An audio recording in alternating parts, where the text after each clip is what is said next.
Good evening, and thank you for joining us for this live streamed astronomy presentation, Why Do Stars Pulsate, with Chick Keller and Joyce Guzik. I'm Rick Wallace with Pajarito Environmental Education Center, or PEEC, located in Los Alamos, New Mexico, and I will be the moderator for today's talk. Tonight's talk is also being recorded. We are able to offer programming at this time because of our wonderful members and donors, so we'd like to thank you for your continuing support. Joyce Guzik is a laboratory fellow in the X Theoretical Design Division at Los Alamos National Laboratory. She received her PhD in astrophysics at Iowa State University in 1988. In addition to her programmatic work at LANL, during the last 12 years, she has been working in analysis and modeling of pulsating variable stars observed using the NASA Kepler and TESS spacecraft. Chick Keller has a bachelor's degrees in philosophy as well as physics and mathematics. He completed a doctorate in astronomy and astrophysics from Indiana University in 1969. His PhD thesis was about computer models of Cepheid variables, which you'll hear more about tonight. He worked at LANL from 1969 to 2001, and for the last 13 years of that time was the director of the University of California's Institute of Geophysics and Planetary Physics, LANL branch. All right, I'm going to turn it over to you folks, and Chick, I believe you are first. Okay, well, I'm Chick, and this picture is to show you the Large Magellanic Cloud and the Small Magellanic Cloud, which are satellite galaxies to our galaxy. And they're the subject of a lot of what we're talking about tonight. When we look closely at stars, we see them vary. You know, you can see stars twinkling. There's a famous demon star called Algol, and it's because the fainter of the two stars gets in front of the other one and makes the light go down.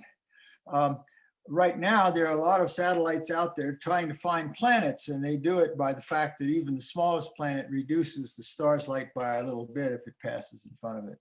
But outside of those, there are stars that really do get brighter and fainter all by themselves. Stars like our sun give steady light. It pulsates, but in very low amplitude. In the late 1700s, astronomers began to finding stars whose light varied. They called them pulsating stars, and there are a lot of different kinds. This is a two-part talk, one by myself and one by Joyce. I'm going to concentrate on the famous and most important of pulsators called Cepheids, named after the second star in the constellation Cepheus. Also talk about very, very large, cool red variables named after the star Myra, which is one of those variables. Has an enormous star that pulsates over long periods of time. If you look at the different types of variable stars, there are extrinsic ones. Those are ones that aren't really varying. There's just things getting in the way, what have you. The intrinsic ones, you can have lots of eruptions, nova and all sorts of things, but the pulsating ones, which follow a regular cycle, are over here. And I'm going to talk about the Cepheids and about the Myra type long period variables. Let's look at a diagram that shows all the stars. When you don't know what you don't know anything about a data set that you have, it's instructive sometimes just to sort it. Stars come in all colors and all brightnesses. So Henry Norris Russell and Hertzsprung did a simple thing. They plotted the brightness versus the color. You'd expect to get a scatter diagram. They didn't. Instead, a surprising result. Blue stars were bright, yellow ones less bright, orange ones even less, red ones the faintest. They formed an orderly pattern. But nothing's ever that simple. There were some red and yellow ones that were bright and as bright as the bluest ones. In fact, some of them are so bright that most of the brightest stars we see with the naked eye in the sky are these bright stars. Let's look at this diagram. Here's what's called the main sequence. Blue ones are hot and they're bright, and you go down through white ones, yellow ones, orange ones, red ones, which are very, very faint. And you can see there's 10 orders of magnitude between these. These burn themselves out in only about 10 million years, whereas something like the sun is going to last for 10 to the 10th years. So these guys are going to last forever, almost. But these up here evolve, and we'll talk about that because we see these stars. If you move across this graph, you're getting cooler and cooler and cooler from 30,000 degrees to 3,000 degrees. Well, 3,000 degrees isn't very bright, so the stars have to be absolutely huge, and they're called supergiants. And then, of course, these are called giants. You have lots of stars. You can see there's Sirius and Vega, Altair. These are stars that you might be familiar with. Bellatrix in Orion, Spica. And you can come down here and see other ones. Centaurus has a pair of stars that are very much like our sun. And then, of course, these not so familiar with. Barnard's star is the one that seems to be very, very low mass, but is of importance. Where do giants come from? The next graph is similar to the last one, but we've added computer models for how stars react to losing the hydrogen fuel. They keep burning hydrogen, turning it into helium, but after a while, there's no more hydrogen in the center. It's not hot enough to burn the rest of the hydrogen, and so they react. What happens is the interior condenses and gets hot enough to burn helium. Beyond that, some hydrogen gets burned too, and all of this causes the layers of the star to become much, much brighter and cooler, and to just get bigger, much, much bigger. Thus we see, hold on a second. Thus we see huge red and yellow stars of enormous brightness, and their resulting layered structure makes some of them begin to pulsate. I'll talk about these two kinds. Okay, there's our main sequence, 15 solar masses down to the sun, 1 solar mass and even lower. And you can see when a 15 solar mass star loses its hydrogen, it starts to condense and make its outer layers very big, and they get cooler and cooler and cooler. As so other ones do that. Some of them actually zigzag back and forth when they start burning helium and what have you. Whereas the lower mass stars don't do that. They go up into an area, and we'll be talking about long period variables later on. This is a strip, the blue side and the red side of a strip called the instability strip. When these stars get to that place, the way they're handling the energy in the star is such that they start to pulsate. Why are they important? Such stars tell us a lot about the unseeable structure inside of them, and that tells us a lot about what they're doing. Computer models can then attempt to reproduce these pulsations. Observations show the bright stars pulsate longer. They take longer to do it, and the fainter ones shorter. We can determine the intrinsic brightness of these, and then if we see one pulsing at a certain rate, we don't have to know its brightness, its intrinsic brightness. We already know that, and so we can use it as a distance. And these stars gave us our first indication of the enormous size of the universe.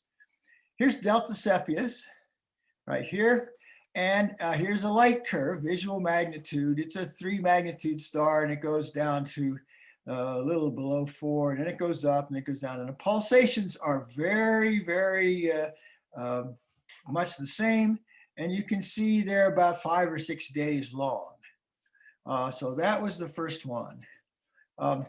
First observations charts the stars that change brightness was discovered even before there were photographs. Imagine looking through a telescope over and over again and discerning slight variations in brightness. They must not have had Facebook or movies back then. You had time to do it. Our next examples are from humble people who just worked hard. In the gardens outside of the cathedral in York, England, I found this plaque. From a window in the treasurer's house, a deaf and dumb astronomer, John Goodrich, way back in the 1700s, he got elected as a fellow of the society when he was 21 because he observed, first saw that Algol was that eclipsing binary, but then he discovered Delta Cephei and many other stars. And of course, that laid the foundation for modern measurements. So this is the guy who discovered the star that gave these things their name, John Goodrich. deaf and dumb, just a guy who looked through a telescope and worked hard. The other one is Henrietta Leavitt, one of my great heroes. From a lowly tech to a world famous researcher. Harvard under Pickering used to hire women to do the drudge work in the measuring astronomy photographs. Henrietta had attended Oberlin and Radcliffe and had a degree, but she only merited this kind of a job because after all, she was just a woman. This was around the turn of the century, 1900 or so. Pickering assigned her to study variable stars in the small and large Magellanic Clouds. That's why we showed you those at the beginning. As recorded on photographic plates, she identified almost 2,000 of them. In 1908, she published her results, and she noted that the brighter variables had longer periods and the fainter ones had less.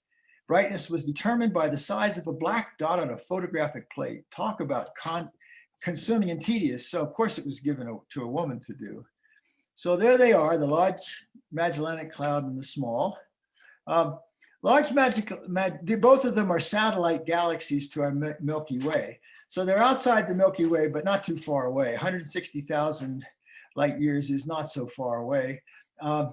And 10 billion solar masses, it makes it about a 100th the size of our galaxy. And the small Magellanic Cloud is another one. Its distance is almost 200,000 yards, and it's even smaller a number of things. These things are not very big, and so their distance is large. And so when you look at them, the brightness that you see in the stars, you know, when we look at stars in the sky, we can't tell if they're bright because they're close, like Sirius, or if they're bright because they're bright.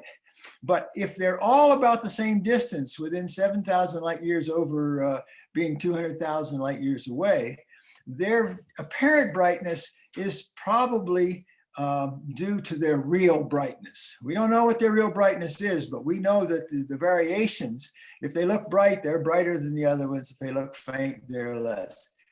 Here's a photograph of what Henrietta had to deal with. You can see all these stars. You see that little guy there? You see it's brighter there? Can you imagine looking through all those stars?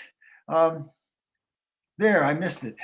This is the Large Magellanic Cloud in one of the photographs that Henrietta was using. Can you imagine looking through all this and trying to find stars that varied? I mean, it looks like an impossible job, but she was very clever. She would make a positive print of one of these pictures.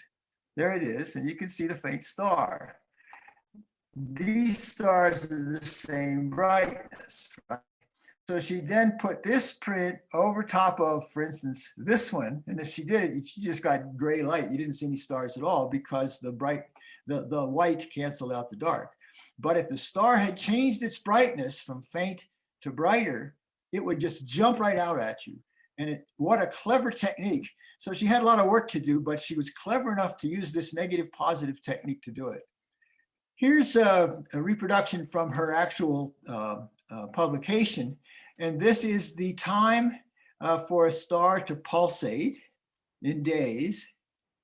You can see some of these are really long pulsators, and their brightness as seen in the Magellanic Cloud. And here they are at the brightest, and here they are at the faintest. Then she recognized this as a power law graph. So she took the logarithm of this, and then here's the log of it, and then she got a straight line. And so this is called the period luminosity relationship. Bright ones take a long time to pulsate. Faint ones pulsate pretty fast. So now all you have to do is look out into a faraway galaxy. If you saw a star pulsating with this period, you know it's that brightness.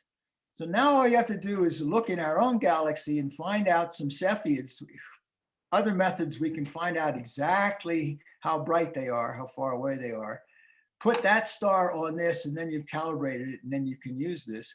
And you use the apparent magnitude with the real magnitude, and you can find out how far away the galaxy is.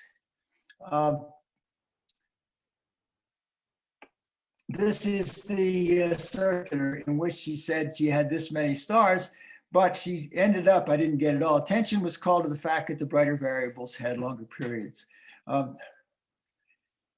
Pulsating stars could be thought of as an organ pipe.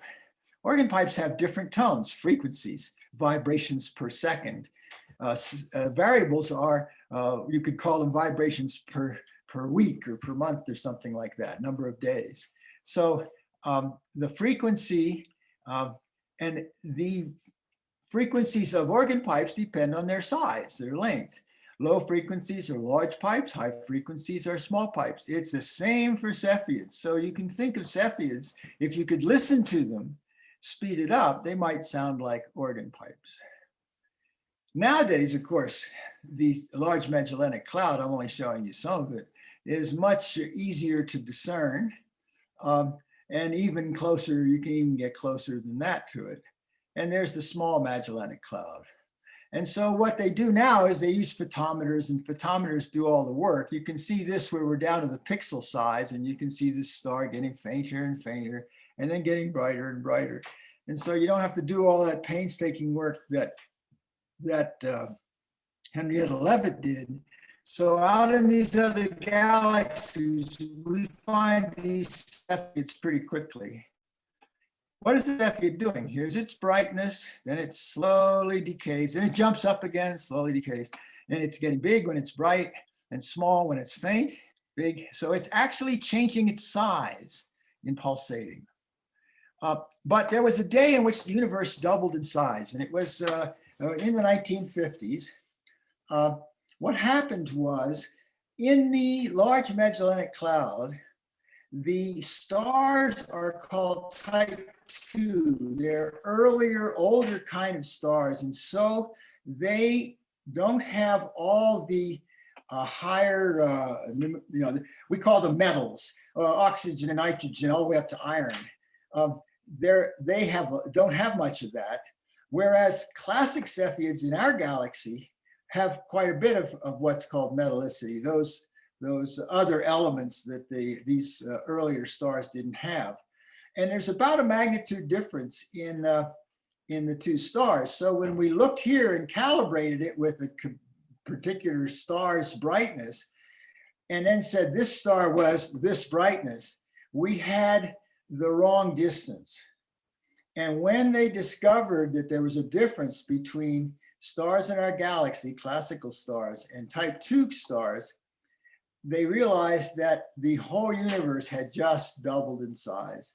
The galaxy, our Andromeda galaxy, was thought to be 1 million light years away. No, it's 2 million light years away. But aside from that, these relationships are pretty much the same. Why do they pulsate? As energy radiates from the interior of a star to the surface, it finds the star layer somewhat opaque. It's a little hard to see through it all. And we call the quantity that we can figure out opacity. Radiation knocks electrons off of atoms, that takes energy, and then they emit in a different form, and that makes energy harder to get out and slower to get out. So the more the opacity, the harder it is for the energy to get through. For most stars, opacity decreases with temperature, but sometimes it increases with temperature. For a small number of stars, there are layers where it increases with temperature. This dams up the energy and raises the pressure, which is relieved by the layers moving outwards. So here's the star trying to get its energy out, and it's going through opaque material, and suddenly it runs into material which is really opaque. And as the temperature rises, it gets more opaque, and that causes the energy to dam up and push the star out. Here's a diagram of what happens. Here's helium and hydrogen. These are the two, almost all the elements, almost all the mass of stars is in hydrogen and helium. At this temperature of this outside of the star, our sun, for instance, is something like this. It gets hotter and hotter. And the hotter it gets, the farther out in the star are these two regions where hydrogen and helium get their electrons knocked off. If it's deep here where they get them knocked off, it's too deep for anything much to go on. If it's way up here, there's not much atmosphere above, so it doesn't really pulsate. If you get the Goldilocks place where you're partly out through the star, but you're not too near the top and not too far down, that is the place where the energy getting dammed up will cause the star to pulsate. Computer models in the 60s, computer models were just beginning to do this. And a guy by the name of John Christie, almost the same time at UCLA, got a computer model that would do it. Art Cox and his collaborators at Los Alamos National Laboratory, Art was one of the first guys to do this, was able to make the models do this. And as a side, the reason he had time to do it was they'd called a moratorium to atmospheric tests, and the groups that were doing that didn't have much to do. And so Art, being a good astronomer, turned his computer models to doing this. In 1967, my PhD thesis was done in his group. What I did was add a detailed atmospheric physics at the layers, the very top layers where you start to see through the star. It's not so opaque. And that's what you really observe when you look at stars like the sun. And I was able to run one of Art's models with this extra thing and make comparison with observations. Down to the present, there have been lots of improvements. The computer models are better. They do two-dimensional and three-dimensional things. And so we now have a pretty good handle on what they are. Let's look instead at the famous star called Myra. I always go out and look for Myra, and most of the time I don't see it. Its brightness changes very large. It goes from being easily visible to not visible to the naked eye at all. These stars are all very bright red stars. Very cool, very, very cool, but they're so enormous. If that star was where our sun was, Mars would be inside the orbit of Mars would be inside the star. In fact, a good ways out into the asteroid belt. They're so extremely large, they have these tenuous atmospheres. They come at the late stages of evolution of stars which have burned up their hydrogen. If here's our main sequence again, there's the sun. There's our Cepheid variables right there, right? The Myra variables are these enormous but very cool stars. And Betelgeuse is one of them, but it's so far up that it doesn't have a very large amplitude, but we'll talk about Betelgeuse later. Here's a period of them. And instead of having a half a magnitude or 7/10 of a magnitude variation, they have 7 magnitudes in variation. Visible, invisible, visible, invisible. And they take hundreds of days to do it. This one, RU Hercules, takes like 500 days to go through its period. What on earth is happening with these stars? The answer is well known, and what is known is that nobody knows for sure. The cooling phase is so cool, relatively cool, that you not only have atoms with their electrons, you have molecules, and those molecules create dust. You actually have particles in the outside of the atmosphere. The particles obscure the star and dam up the energy, outgoing energy when it's cool, and the resultant heating would evaporate the dust, leading the ability to see through the star to the hotter places inside. So the star is not getting bigger and smaller so much. It's just getting cool and making molecules and dust which obscure the light, and then brightening up and burning those off. Viewed in infrared, which sees through the dust, there isn't hardly any variation at all. Myra variables don't really get larger and smaller. What causes the variation of deep heat in the star, which causes this thing to cool and warm, is still not understood, but it's thought to be some kind of a mechanism similar to the ones that drive the Cepheids, but so deeply in the star that while it cools the star down, it doesn't cause it to get bigger and smaller. They're very hard to analyze because these low temperatures have all the molecules in it and everything else. But you get a picture of this. Here's a star where it's fairly transparent. The orbit of the Earth is probably something in here, something like that. But you can see way into the deeper layers where it's hot. And then when the dust forms, this molecule, titanium oxide, you can't see in so far, so it gets very, very faint. So that's my talk. And at this point, I'll just say one quick word about Betelgeuse. Some changes in brightness of stars can be seen by anyone. Last year, the iconic orange supergiant in Orion's shoulder suddenly got dimmer. It was easy to see. You just went out and looked and you said, oh my gosh, it's not a first magnitude star anymore. People thought it might be getting ready to be a supernova, but no, there was some kind of a dust, and they're not sure exactly what the dust was. It seems like it came in front of the star, darkened it down, but it's now back up to its former brightness, and it doesn't pulsate at all. So I'm going to hand it over to Joyce now. Chick, before you do that, we had a couple of questions that are specifically about some of your slides. So perhaps we should ask just a couple of these questions before we move to Joyce. One is on your Go ahead. On your color magnitude diagram, the HR diagram. Why are there no green stars? Yeah. Oh, there should be green ones right in here, shouldn't there? There should be green stars. And that's a really interesting question. And I don't know. I don't know why there are no green stars. Sirius, for instance, is very white. Vega is very white, so is Altair and Procyon. And so it seems as if in this area, all the colors are represented. And then it gets cool enough and they go yellow and orange.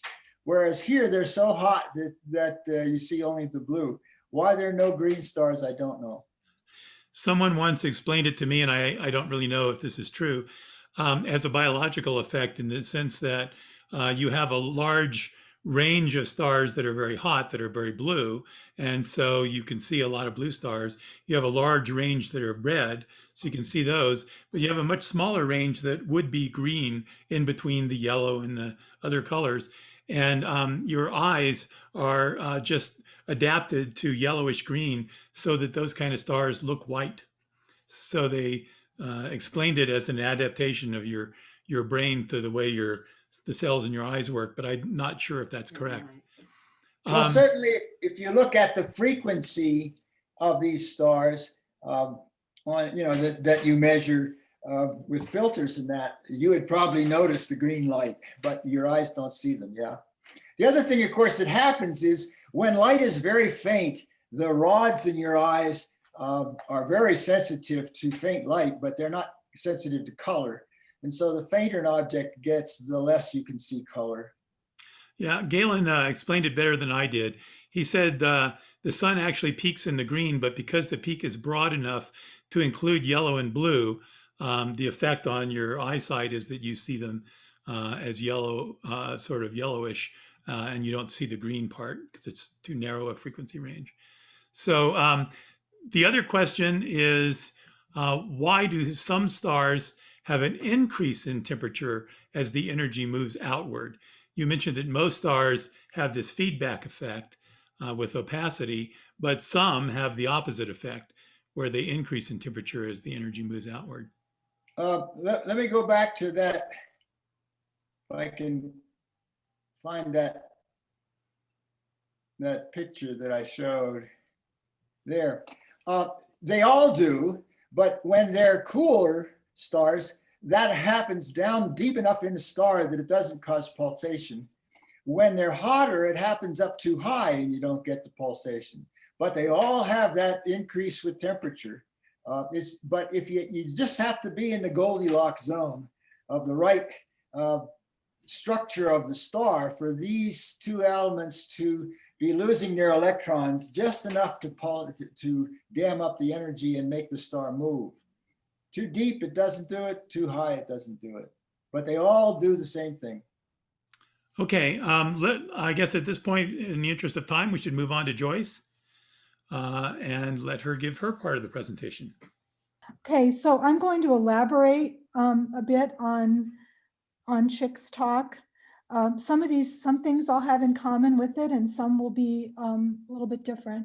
We'll be talking about more about why do stars pulsate, and also a little more about why do we care that stars pulsate. So these are some different pulsation modes in the sun or in other stars that I will hopefully be able to explain to you later. Let's see if okay, so as Chick explained, there is this diagram that you can put all of the stars on. And in my lifetime, in my career, really, we've learned that stars in nearly every evolutionary type and of every stage show some pulsational variability. Chick focused on the main sequence here. This is where stars burn hydrogen into helium in their cores. And then he talked about how as these stars evolve, they become Cepheids. And as they, some of the stars, when they become very red, they become Myra variables. So after a lot of the stars go through this stage and have exhausted all the hydrogen and helium in their cores, they can come down here and become white dwarf stars. And as they cool, they can go through stages of pulsation as well. So the kind of variability I'm going to talk about today is going to be variables on the main sequence. And I'm going to focus on solar-like variables like the sun, and also these delta Scuti stars that are really at the extreme of the Cepheid instability strip, but they're still on the main sequence. They're still burning hydrogen in their cores, unlike the Cepheids that are burning helium in their cores. So I wanted to start with some images, analogies, definitions. What does it even mean to say a star pulsates? Well, that means that a star is changing size or shape or brightness with a steady, regular periodicity in time. Or it also means that the surface of the star could be moving up and down with a certain period. And also, especially for white dwarfs, but also for these main sequence stars, it can mean that stars are sloshing back and forth on their surface with a certain period. Especially if the gravity is too high, moving up and down is hard for that layer, but sloshing is easier. And pulsation periods can range from about a minute in some of these stars to, I said around 1 year. Chick showed that one RS Hercules star, which was 500 days, so more than a year can be a pulsation period for the large giant stars. So why do we care about pulsations? Well, Chick gave you a really good answer that pulsations really helped us determine the distances to the Magellanic Clouds and to the galaxies, and ultimately calibrate the age of the universe and the Hubble constant. But pulsations can also give us information about the sun and about distant stars and planets that we couldn't get any other way. If they didn't pulsate, we could not get this information. So they can tell us what's going on inside the star where we can't see. All we can see is the surface. They can tell us what the age of the star is. If you have a star just sitting out in space, how would you have any idea how old it is? You can get kind of an estimate from its spectral type, if it's yellow or red or blue, sort of a range, but you can't get the actual age. What is the mass and the radius of the star? And why would you care about that? Well, you might want to know how big the star is very precisely, because if a planet goes in front of the star, you'll be able to use that size of that star to determine how big the planet is, and if it could be a habitable planet. So this is important for us in searching for life on other planets, or searching for places where we could visit and live someday. So these are some examples of some analogies of stellar pulsation to maybe help you picture what's going on in a star. And one of the ones I like, especially for the sun, is a bell ringing. Another one that I'll use is vibrations on a string, like a guitar string. Another one that Chick mentioned also is the pipe organ, where the larger pipes have a lower pitch than the smaller pipes. So they tell you something about, just from the pitch, how big is the pipe organ. A swing, or a pendulum, or water sloshing in a bucket, or jello jiggling, or breathing, where you can feel expanding in and out, or a ball bouncing, where things come out, slow up, turn around from gravity, come back down, and then hits the floor, gets bounced up again. So I'm going to start with the bell analogy. The sun oscillates in many modes in a similar way to the bell that I'm going to talk about here. So here's a picture of a bell, just a piece of metal in a certain shape, and it has a ringer in it. And when that ringer hits the side of the bell on the inside, the bell starts to vibrate. And it doesn't just vibrate in one frequency, it vibrates in a whole spectrum of frequencies and many overtones. So this particular bell, here's a Dopplergram where it's showing patterns on the bell of a particular frequency where they took images of this. So there are areas that are vibrating in and out, and then there are areas here that are node lines that are sitting still. So this particular pattern on the bell makes a 1300 hertz frequency, which is right here. And you can look for another pattern on this bell, looking for vibrations at a higher frequency. And you see the pattern has more of these shapes on it, and there are more node lines closer together. And this mode is 1400 microhertz. And another mode on the bell could be a higher frequency. It'll have even more of these in and out places vibrating in and out, and more node lines in a pattern. And this mode is 2600 microhertz. So only certain patterns really fit on the bell with certain numbers of nodes, and that determines the harmonics of this bell. So, and what gets this bell ringing is that ringer. So with the sun, a similar thing actually happens on the surface of the sun. The sun's surface is vibrating in many different modes at one time. And these modes can be characterized by a mathematical function called spherical harmonics. And what you see here is just a particular mode on the sun. The yellow would be a node line, like those still lines in the bell, where nothing's moving. This blue area would be moving out, blue shifting, and this red area would be moving away from us or in toward the center of the sun, or red shifting. So what you have is, and then those go the opposite direction as the vibration progresses. So different places on the sun are coming in while others are going out, and then there are areas that are still for every particular mode. And many of these modes can be going on at once. Because we can resolve the surface of the sun, we can actually find all of these modes and all of their characteristic frequencies and learn a lot about what's going on inside and also at the surface of the sun.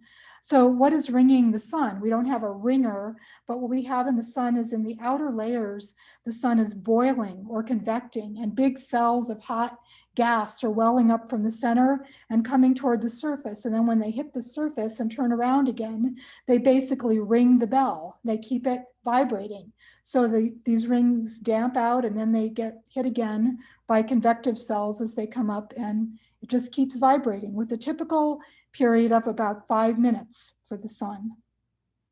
So other stars are doing this as well.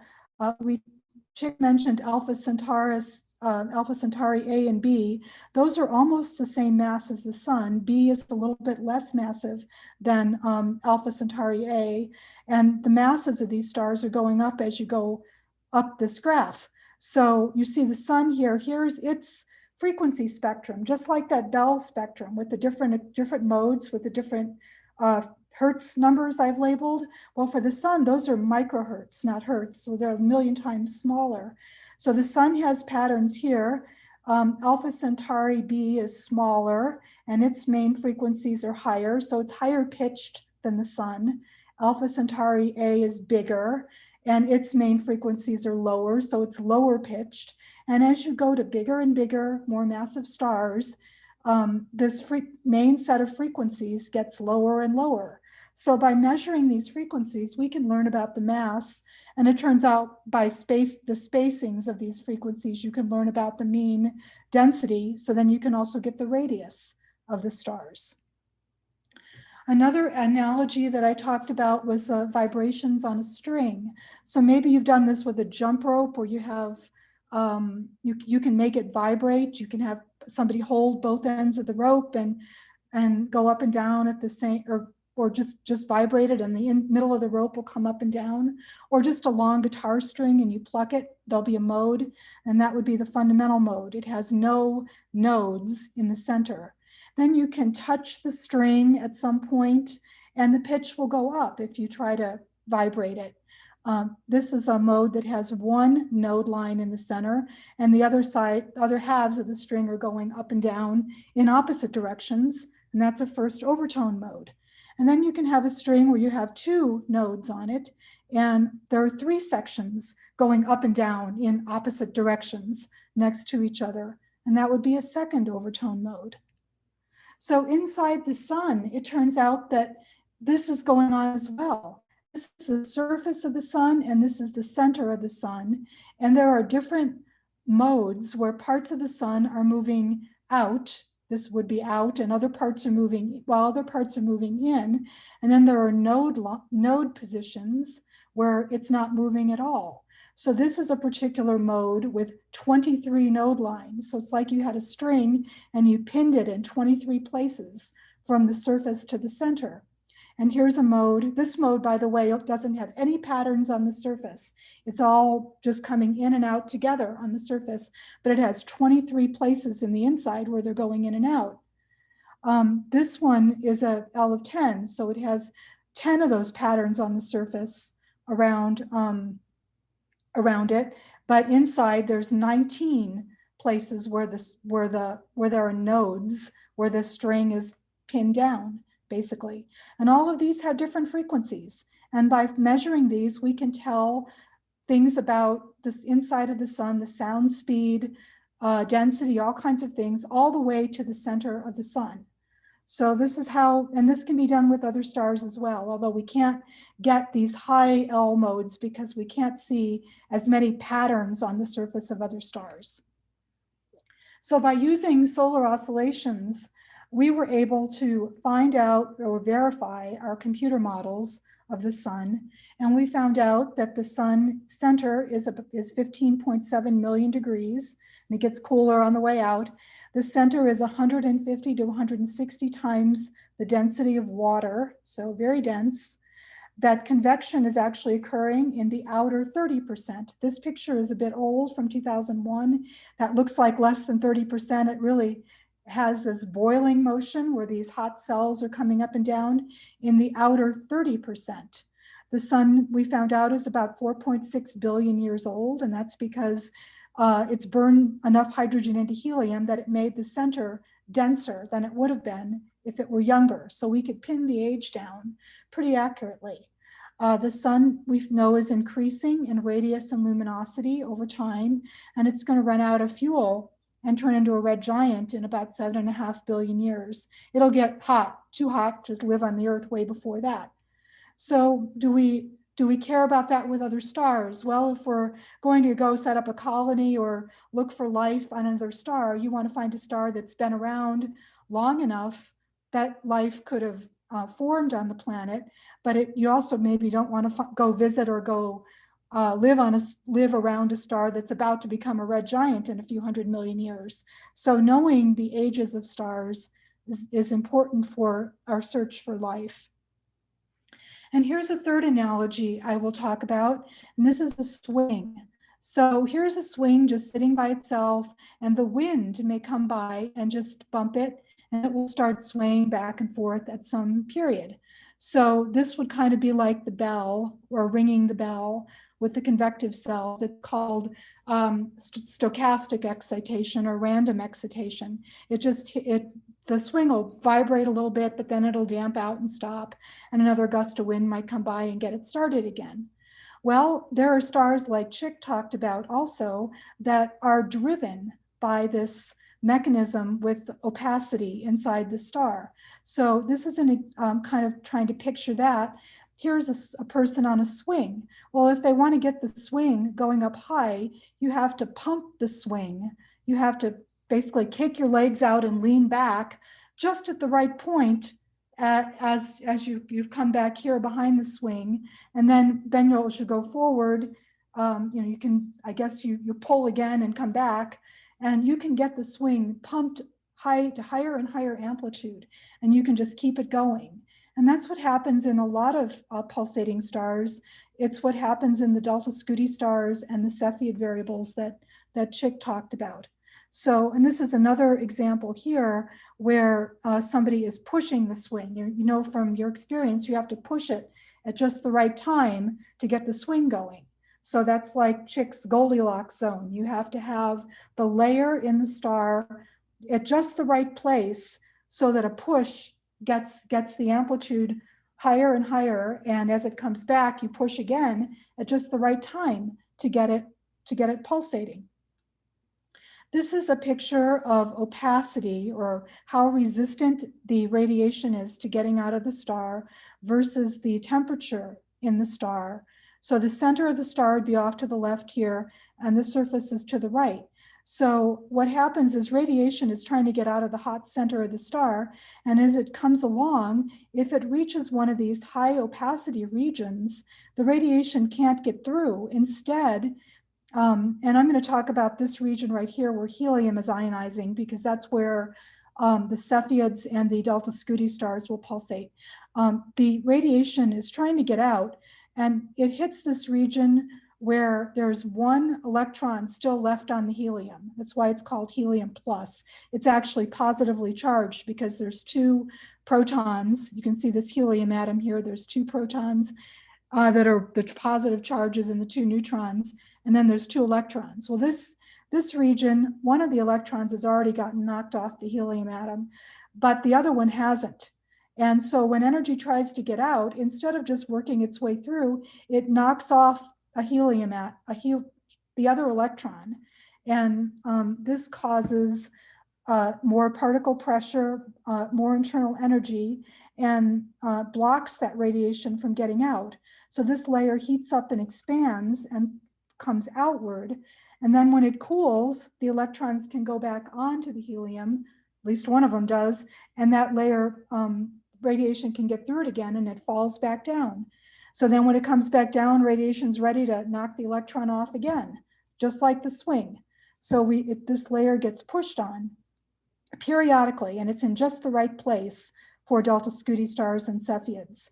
This layer down here is where iron is ionizing, elements near iron, and that layer turns out to drive another kind of pulsating star, the beta Cephei stars on the main sequence, and also the slowly pulsating B-type stars. And we think that hydrogen ionization is responsible for the Ara Lyrae and possibly the Myra variable pulsations, because that layer is deep enough in those cooler stars to make it work. This is a picture from some data that I received from the Kepler spacecraft. Kepler was looking for planets around other stars, and they were observing other stars for about 4 years at a time. So this is just a 90-day light curve of this Delta Scuti star. And so what you see is it's just going up and down and up and down. This star actually has a bunch of frequencies around 1 to 2 hour periods. So you can see over 75 days here, there are many, many 2-hour periods, and there are actually multiple modes going on all at once, just like with the sun. So if we did an analysis of this light curve, of this variation, about 1 part or 3 parts in 1,000 on the brightness, you see all the frequencies up here, just like in the bell. And you see the frequencies are about 20 cycles per day. That's about 1 hour. 10 or 12 cycles per day is about 2 hours. So they're 1 to 2 hour frequencies. Stars like this have been observed by TESS, and they made a video that is on the Goddard website here that I've shown, that I need to actually stop sharing my screen and go to the video.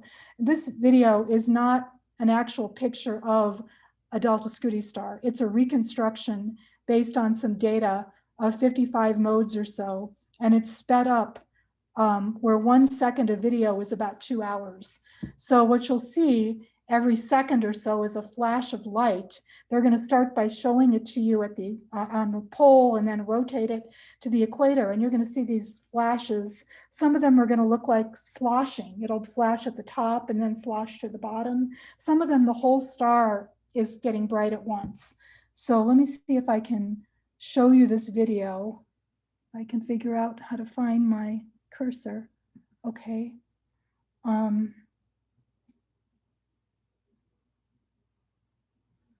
do I share? Okay. And I want to go here. All right, I hope you can see this okay. If not, please say something. I'm going to start it from the beginning. Okay, so now we're looking at it from the pole. So you see the star is kind of rotating counterclockwise in this picture, and it has flashes where it's getting brighter.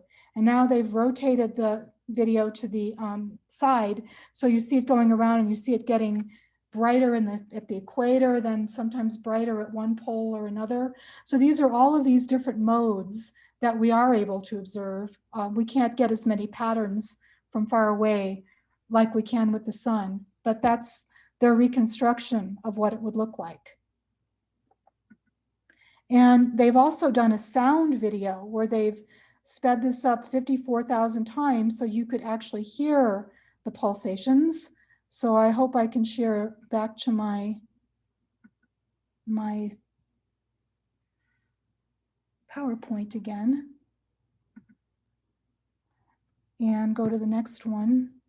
Oops. Why is this not? I'm trying to get out of this video and go to my next. Yeah, here's my sound one. Okay. So this is 54,000 times sped up the sound of the Delta Scuti star. Please tell me if you can't hear it. Oh, 81901. How long this is. So it's all these modes beating against each other, interfering.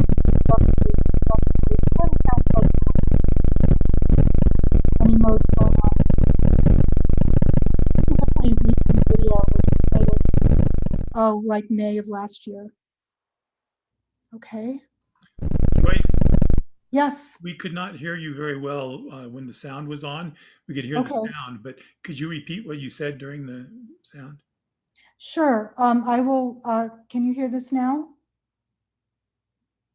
Yeah, that's Can you fine. hear me now? Okay. Yeah, I was saying that this was all of the modes beating against each other, interfering constructively, destructively, and this is what the star would sound like if the waves were sped up by 54,000 times. And this video was made in May of last year.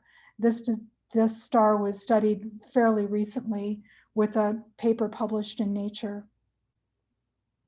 Okay, so let me see if I can make this go on. Let me know also if my slides aren't visible or you're having problems seeing them. I'm getting close to the end. So unlike for the sun, we can't resolve the face. Here's the sun, January 17th, there was one star spot down here. Unlike for the sun, most stars just look like a little dot. And even if we use the biggest telescope, we just still see a dot. We can't resolve the face. So we can't look at all of the patterns of the modes or discover them. They kind of wash out, average out. So there's a limit to what we can do with distant stars. Even for the biggest star, one of the biggest stars around, Betelgeuse, that Chick talked about, we can't resolve very much. This is a picture of Betelgeuse from using infrared interferometry. It was reconstructed. And so you can see that there are some bright and dark spots on Betelgeuse. These spots are not from pulsation necessarily. These are just light and dark spots from giant convective cells on this supergiant star. So interferometry can do something if the star is close enough, but Betelgeuse is big enough. It's 600 light years away. And Betelgeuse near its dimmest here, with this image was taken in Chile in February of 2020. You see that just with the biggest telescope on Earth, not using interferometry, but just the biggest telescope, we still can't resolve very much. We just see one bright blob on there. And this gives you an idea of how big Betelgeuse is. It's 600 light years away, and it's so big that if you put it up against our solar system, it would reach almost out to Jupiter. So really huge. I found out today that in Sky and Telescope for the March issue, which I have right here, there's an article about the dimming of Betelgeuse by Tom Calderwood, who's a member of the American Association of Variable Star Observers, who's an amateur.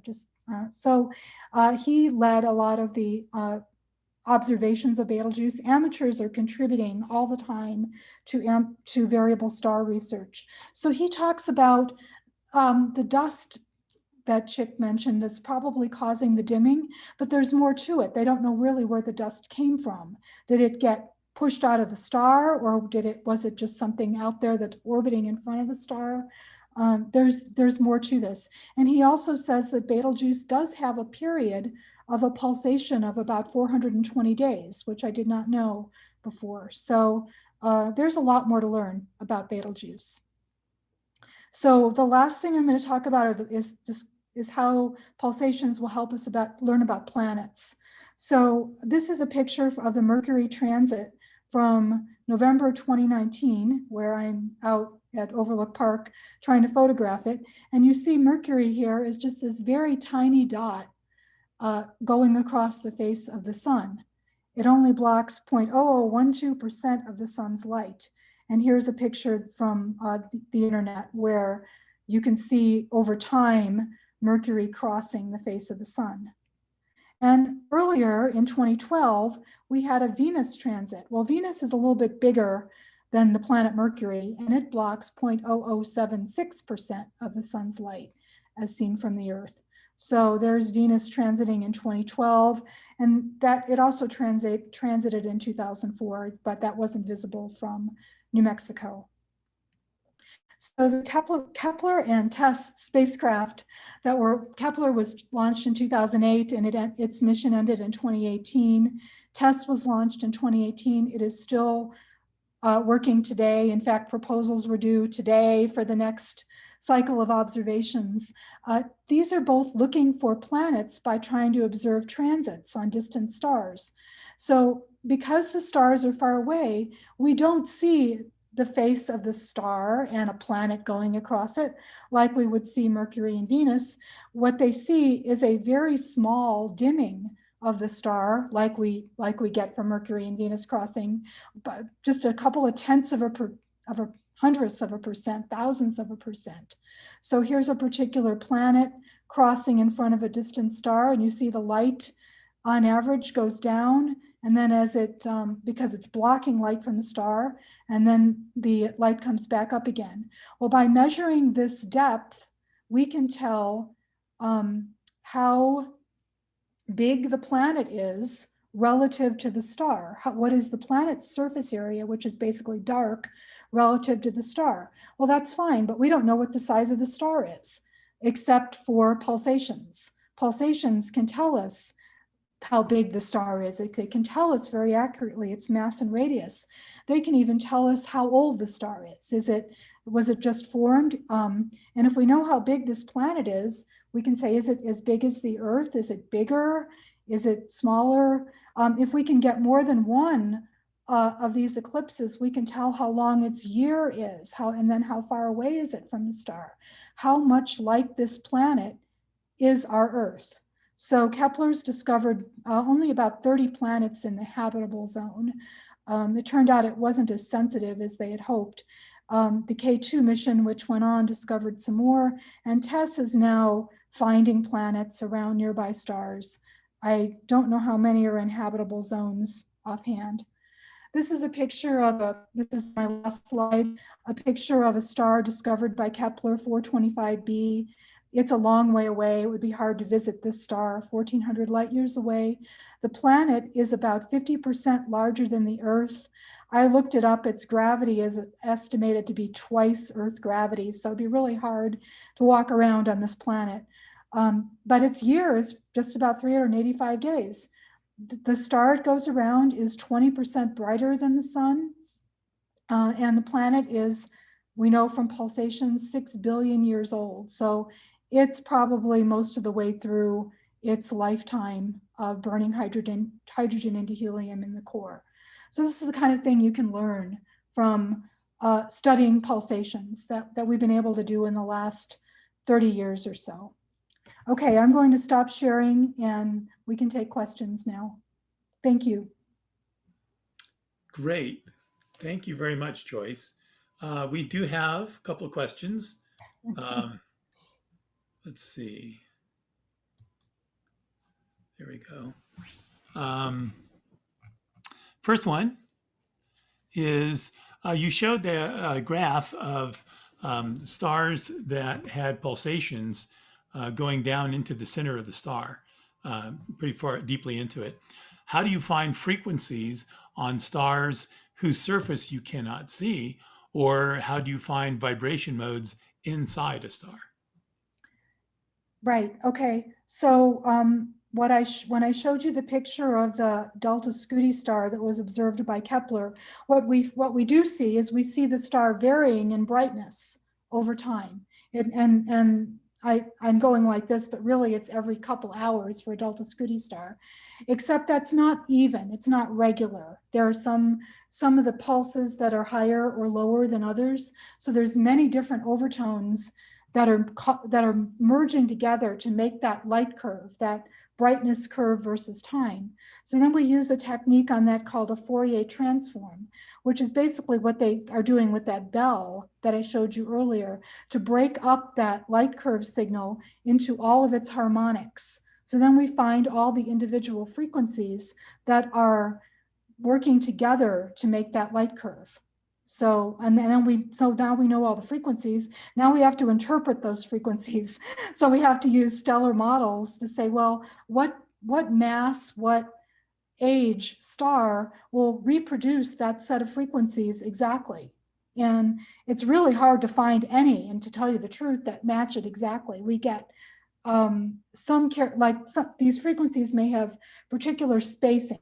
So that's the best thing. If they're pretty regular spacings, then that characteristic spacing tells us right away that those are different overtones of a same pattern that's going on inside the star, the same pattern outside the star and different overtones inside.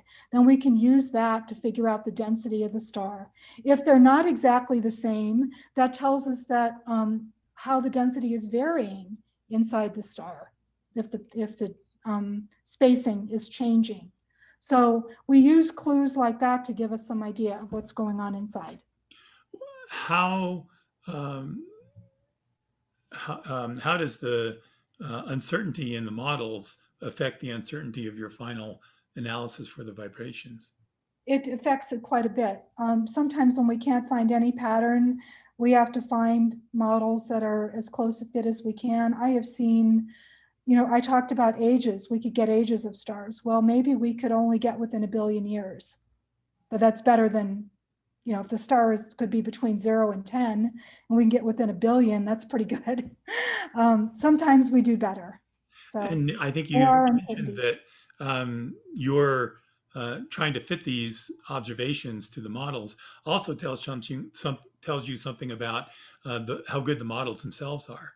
yes. And so it kind of goes both ways. Right, right. I mean, there's a lot of input parameters that vary with the model. I told you about mass. You have to know what mass you're going to start with for the star. And you could start it at time 0 when it hasn't burned any hydrogen, and then you can just run it forward and find the best match, right? But you don't know how much the metallicity is. And what if our opacity model, our atomic physics isn't exactly right? And what if the metallicity, we can measure some idea of the metallicity on the surface, but what if there's uncertainty in that? So yeah, there's a lot of ingredients that goes into it. Our sun is rotating pretty slowly, once every 30 days. A lot of these stars are rotating quickly, and they're not spherical anymore. They can get oblate. They can, the equator's going, and some of them, the equator's going around faster than the poles, like our sun. So then those things introduce perturbations in the star, and you have to take that into account, and perturbations in the frequencies. So there's a lot to learn. Sounds like lots of room for future astronomers to be able to play with here. Yes. A couple of other things from Chick pointed out from the Kepler observations. Why is there such a large scatter in the brightness? It looked like you had a huge scatter plot, although you had. Yeah, yeah, and just that little tiny, boy, that's a good question. It's a CCD and they have to do background subtraction and there's some intrinsic jitter. The star itself could have some intrinsic jitter from convection. So I am not an expert in knowing how they made that thing, so I don't know. But sometimes I get Kepler light curves and you see some huge artifact. It's going along and then there's like, and then you don't know what that is, right? What happened? And then maybe I look at 5 more light curves, and if I see that same thing going on at the same time, I know, oh, cosmic ray came through right then, right? That's not a real pulse or something, right? So there's a lot of work to try to get the artifacts out of the data, and it's not easy.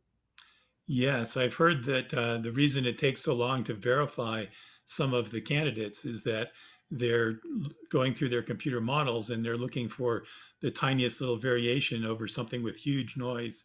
And the software that does that is suspect unless you can prove that it does a consistent job. And so That's right. a lot of And work it's nice. It'd be nice to know. We had some stars where we saw the planet go by more than once. That really helps, because then you see. Then if it goes by a third time, you predicted when it was going to go by, and you see it. That helps you verify. Right, a lot of these details. Yeah. Chick also pointed out that his granddaughter's name is Tess, so he's been telling her about the satellite, and she's very proud that they named a satellite after her. That's great. Let's see. Steve really likes your presentation, and Chick's as well. Another question: what fraction of stars in our galaxy are variables, and does the fraction vary with galactic radius or size of the galaxy? Size of the galaxy or the radius of where the stars are within either one. Yeah, that's a good question. I almost would bet that every star is variable, has these sound waves going on at some level. It's hard to, I've been looking for constant stars. Let's see, what do I find? Just very, like, there's that Delta Scuti Cepheid instability strip. Of course, it's at what level, right? I mean, you can only go down to the level of your noise of your spacecraft. So Kepler was able to get down a lot further, but I would find maybe 10% or something of stars that weren't variable in the Kepler data to 20 parts per million, whatever I could get, the lowest level. And then there may have been some low frequencies, but I couldn't tell what those were. Those could have been rotation and spots. They could have been pulsations. So I couldn't rule out that those were pulsating as well. So it's hard to answer that. But looking at that HR diagram, all the way down the main sequence, there should be variables everywhere. Very few places where the instability regions don't overlap. And white dwarfs, well, there are patches there, right? There are some times when the white dwarf is cooling that it stops pulsating, at least to what we can see. But they keep finding new classes of pulsating white dwarfs all the time. So maybe some of those will turn out to be pulsating. And it's also what we can see. Maybe those stars are pulsating with lots of small patches, but it averages out so that they look constant to us. If we were up next to the star, we might be able to see, that sloshing, but in small patches, but we can't see it because it's all washed out. So I would say just about everything is pulsating. So as our capabilities get better, we find more and more pulsations and more pulsating. But they're smaller magnitudes. But I might add that the Cepheids tend to be high mass stars, which are not very common in the galaxy. And because the high mass stars tend to evolve relatively fast, they don't last very long. And so you're probably only going to find Cepheids out away from the center of the galaxy. And that makes it easy because when you go easier, because when you go into the center of the galaxy, you have this big ball of lots and lots of stars. you don't really have to look there for Cepheids because those stars probably won't be that. You want to find places where stars have just recently been formed, recently being millions of years, but recently been formed. And those are out in the spiral arms. And so when you look at galaxies far away, that's an easier thing to look for too. Yeah, that's right. Cepheids are really great that way because they're so bright, and the pulsations are huge amplitude and so distinctive, you can see them a long way away. Yeah. Good point, Chick. I remember seeing a graphic of the Cepheids in the Milky Way that were determined by recent satellite observations, and seems like there were hundreds of them as opposed to the 10 billion or whatever stars. So if they're really large, they don't last very long. I'll give you an example though. I was just thinking about the red dwarfs, the M dwarfs. They predict that they should be pulsating, but they haven't found pulsations in them yet. They're still searching for it. They're not, I guess they're just either below the level of detectability or they're not really pulsating. So, and that's maybe the majority of the stars, right? The low mass red dwarfs. So that are going to live forever, at least almost forever, as Chick said. Okay. Does a galaxy have vibration modes? Oh boy, I don't know. I don't know. We'll have to ask some of our galaxy specialists about that one. And Chick, you're welcome to jump in at any time here. How many planets have they found to date? By the transit method, I had that on my slide. I can bring it up again, and it gets updated every day. Thousands, 4,000 or 5,000 by that transit method, and more by other methods. So I remember on the order of 5,000, but I don't remember this. Yeah, about 5,000 just from the transit method, and probably, a few thousand, couple thousand more from the other methods. Yeah, I don't know if Paul's on here. He would have that right at hand. But I can jump in here with one. You only get the ones where the planet happens to be able to get between the star and you. And Right. What fraction of stars out there will have that? So the fact that we have a few thousand like that, I think people are pretty much saying all stars have planets. I think that's right. At least one, if not more. There's methods to discover them where they look for the star.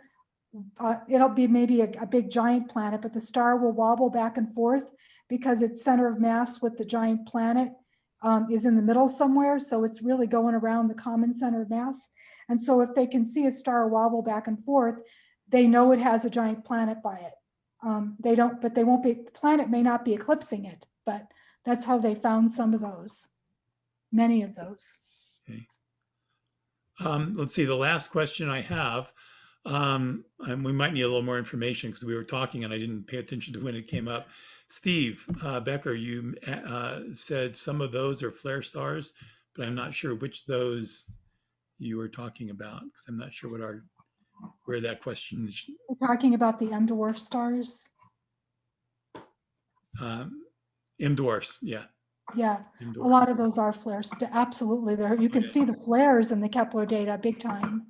Yeah, but there is a group that claims that they should also have these non-radial mode acoustic mode pulsations, but they haven't been able to find them.